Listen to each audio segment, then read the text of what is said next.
Hey guys, it's Wes, and we're back again with another episode of From the Crumbs. Holy crap, I didn't even realize it has been a month since the last episode. In the meanwhile, I've been grinding plenty on both the giveaway accounts that I've been building up for you guys, as well as this account and the Leica account. And as such, we have quite a bit of progress to show you. So here's the state of my monster box. We're up to 19 on the number of 6 stars I have. I just recently 6-starred Lupinus, just in order to have a little bit more survivability for her at the boss stage, as well as eking out a tiny bit more damage to hopefully speed up our runs a tiny little bit more. Every little bit of damage counts. This was the Lucian rotation in summoning stones, so we summoned, I believe it was 12 summons, and we got no Lucian. We got a duplicate, or we got an additional Hraesvelg, who I don't plan on building anytime soon, but I'm keeping as a skill up in the near future because, of course, Nat 4s are always useful as skill ups, if not for building them up for Siege. So, rune-wise, any major improvements? I have increased a little bit of speed and crit damage on Amir. I've plus 15 to a lot of the runes on my team members. You can see Charlotte's been plus 15, Lupinus is plus 15. Lupinus's crit damage is still a little bit lower than I'd like, but we have been farming a lot of giants, and we have gotten quite a few runes that I'm excited to share with you guys because they will be going on our future Dragon Speed 10 speed team. As of the last video, I was experimenting after free rune removal back in the beginning of March, and now it's the beginning of April and free rune removal is coming again. And I have some runes like this. I pulled this rune. It's pretty nice. Inbuilt speed, a max roll with some crit rate, accuracy, HP, and a crit damage slot 4 that's 6-starred. So this is a rune that's going to be very usable. I pulled this yesterday. I was extremely excited about this rune, and it rolled a lot better than I thought it would. I've got this rune here with some speed, accuracy, and attack. It's a crit damage rune. But you can see I have a few crit damage runes. This one's really good too. It's got a little bit of crit rate with some HP and a lot of accuracy. So the big stats that we're aiming for on all of these crit damage runes and all of these Swift Blade runes for my units are speed, crit rate, crit damage, attack, and for some of them accuracy as well. Notably Stella and Chilling need the accuracy in order to do what they need to do in Dragon Speed 10. So these runes have been flying out of the woodworks, and it's been amazing. This rune is decent. The thing we are missing, however, is attack percentage runes. We have a few here and there. We don't have any crazy attack percentage slot 6s, and the blade runes haven't really been coming, so we might actually end up having to strip a little bit off of our Giants team, which I'm afraid of doing. The entire reason I really wanted to do this Dragon Speed 10 team is because the Swift runes wouldn't really interfere with my Giants team too much, or because the only monster I have in my Giants team that is on Swift, or on a Swift damage dealer set, I should say, was gonna be Amir, but Amir ended up on a Fatal Blade set instead, so I really don't have to worry about that at all. So the attacker Swift runes shouldn't interfere with my Giants team, but having to take blade runes off of any of my units is really a shame. Also, slot 5, I've got a lot of these, kind of, I guess you could call them mediocre, but they have speed, crit rate, crit damage, and attack. And I have quite a few of these. Some of them have some accuracy, some of them have better stats than others. But I've pulled a ridiculous amount of these, 5 and 6-star runes that just have all of the stats I need.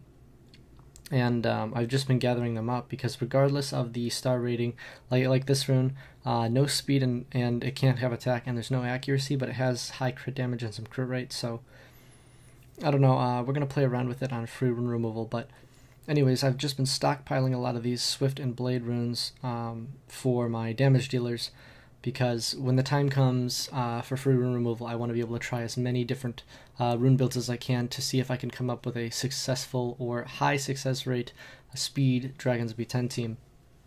In the meantime, of course, I've been farming TOA as well. I still have a ridiculous amount of food because I can't get 4-star max Rainbow Mon as fast as I can receive 3-star max Rainbow Mon and 2-star Rainbow Mon from Giants. I have been saving these Grim Reapers. I'll go ahead and show you guys the fusion that they are for. They're for the Wind Kung Fu Girl. just because I want to max skill my Fae, and I don't want to use Devilmons on Fae, especially since I have so many units that need Devils. But I only need to make 4 of them, and then she's max skilled. I did make 1 in this past month where I've been farming. Also, I've max leveled some of the other units I have here. Runes on Mantura, I think, slightly improved. A little bit more HP. Veramos may be getting stripped soon. I'm not 100% sure. Veramos is still runed well for dragons, so if all else fails, we could at least put together a usable Dragons B10 team, but I would like it to be like under 2 minutes, around 145 or less, in order for me to really consider farming in Dragons B10 at all. Vertihill's back up to 100% crit rate. He wasn't last month, if I remember correctly. He was around 96. He was definitely not 100% though. And so I did improve that. I'll show you my TOA progress. So TOA normal, 100 finished. TOA hard, I'm on 80, the Sierra stage. Really annoying pain in the next stage. I just don't want to take the time and spend whatever 4 hours brute forcing it and trying out different teams. So I haven't cleared that yet. Guild-wise, I have a battle up. We did summon our Ifrit. We're back up to 10 pieces. It was a duplicate Amir. So that is over in our storage, which I'll go ahead and show you guys now. You can see our storage hasn't really changed too much. There's not too much to say. You can see some of the units I have in here. Nothing really special.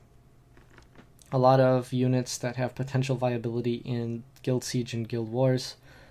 And a lot of units I'm saving for skill ups. A ridiculous amount of 3-star max level Rainbow Mon. But that's about it for monsters. Is there anything else big I wanted to talk about? I was still considering building a ring, even with this team, just because even with Lupinus 6-star, Lupinus is going to be more of a TOA hard monster eventually, which is why I gave Lupinus the 6-star, purely for the reason of Giants B10. I wouldn't have given her the 6-star just because I have a bunch of other units in line that will also gain a lot from being higher level and having the higher base stats. But I will eventually like to put her on a speed HP, despair, energy, or whatever set for TOA hard, so that I can get through some of those more annoying stages. She has a little bit of HP based damage, but she'll perform a little bit more like a Spectra, like a Wind Spectra in TOA hard. So that's probably where she's going to end up eventually, just so I could clear some of those more annoying stages that Spectra couldn't clear, or that my Poseidon isn't enough to clear, like this Sierra stage where I'm currently at, where I've gotten pretty close with one of my teams, but Poseidon doesn't land the AoE attack bar reduction on the Sierra because Sierra is wind, of course. So what's going to happen upcoming on this account? The big things to look forward to in the future are going to be the Dragons B10 speed team. Of course, I'm always looking for rune improvements on my current units, and on the day of free rune removal, I am going to be looking to rune up my Chiwu for a new arena offense I am working on. So hopefully that all works out pretty well, because I am encountering a lot of will sets on teams that I'm going against, so having that strip is going to be pretty useful, as well as some guild wars. I feel it's kind of necessary to have my Chiwu, just because the speed lead in addition to the strip, because it's a team where I know there's going to be some form of immunity or an immunity buff, and so having Chiwu there is just helpful and makes it a little bit easier to clear through. My guild has been finishing Conqueror level in Guild Siege, and I think mid to high Conqueror level in Guild Battles. So that's pretty neat. I am working on the next giveaway account, just a little teaser in this video. There is a giveaway account for April. I know I haven't uploaded the video yet, but that was after releasing the giveaway announcement video on the 2nd. I was farming on the giveaway account that I created yesterday on the 3rd, which is, I guess, a little bit later, so I have a little bit less time to work on it, but I did want to get that all ready. And I am going to be trying to force my way through this. I think if I could beat this Sierra stage, which I think I can, I could at least beat TOA Hard 90 this month. And of course, I will try to beat TOA Hard 100 if I can, to get those 2 legendary scroll summons, because you do get one from the challenge for your first completion. But last month I was around 93, TOA Hard 93 if I remember correctly. So I feel that my team is strong enough to do it. I need a little bit of RNG on my side, and maybe I need to switch up my composition a little bit or power up some runes, because I have some crappier runes on my Mav, so he takes some pretty big hits. That's all for this video though. If you guys have any questions or comments, always feel free to leave them below. Look forward to the Leica account update, which is coming very, very soon, as there is some pretty exciting news that I have for that account and a lot of progress that I can't wait to show you guys. So thank you guys for watching, and I'll see you in the next one. Hey guys, it's West again. If you enjoyed the video, please like and subscribe for more.